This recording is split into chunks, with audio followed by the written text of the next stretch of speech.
बहुत समय पहले एक अद्भुत जंगल था जिसे मायावी वन के नाम से जाना जाता था। इस जंगल में ऊंचे ऊंचे पेड़, रंग बिरंगे फूल और मीठे झरने थे जो इसकी सुंदरता में चार चांद लगाते थे।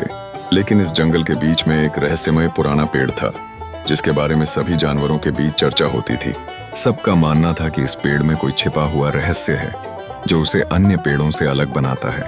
गांव वाले इस जंगल से डरते थे क्योंकि उन्हें लगता था कि यहाँ पर एक जादूगर का बसेरा है।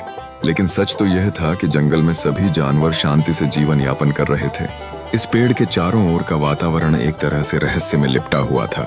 एक दिन चीकू खरगोश ने मीरा मैना से इस पेड़ की अनोखी बातों को जानने की कोशिश की। उसकी जिज्ञासा ने उसे अपने दोस्तों गुब्बू भालू और टिम्मी लोमड़ी के साथ उस रहस्य की खोज में भेज दिया। रात के अंधेरे में जब सारी रात शांति छाई हुई थी, वे तीनों उस पेड़ के पास पहुंचे। उन्होंने पेड़ के नीचे खुदाई करनी शुरू की और एक पुराना लकड़ी का संदूक निकाला। जैसे ही उन्होंने संदूक खोला, एक अद्भुत चमकता हुआ पत्थर उनके सामने आया। पत्थर को छूते ही एक प्राचीन जादूगर की आत्मा प्रकट हुई जिसने बताया कि वह इस जंगल की रक्षा करता था, लेकिन लालची इंसानों की वजह से अब वह इस पेड़ में ठाठ बन गया।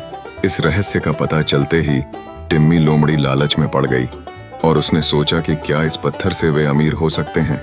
जादूगर ने चेताया कि इस पत्थर में प्रकृति की शक्ति है, अगर इसका दुरुपयोग हुआ तो यह जंगल नष्ट हो जाएगा।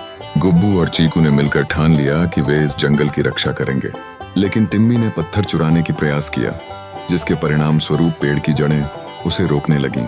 जादूगर ने अंत में कहा कि उन्होंने जंगल को एक बार फिर बचा लिया है।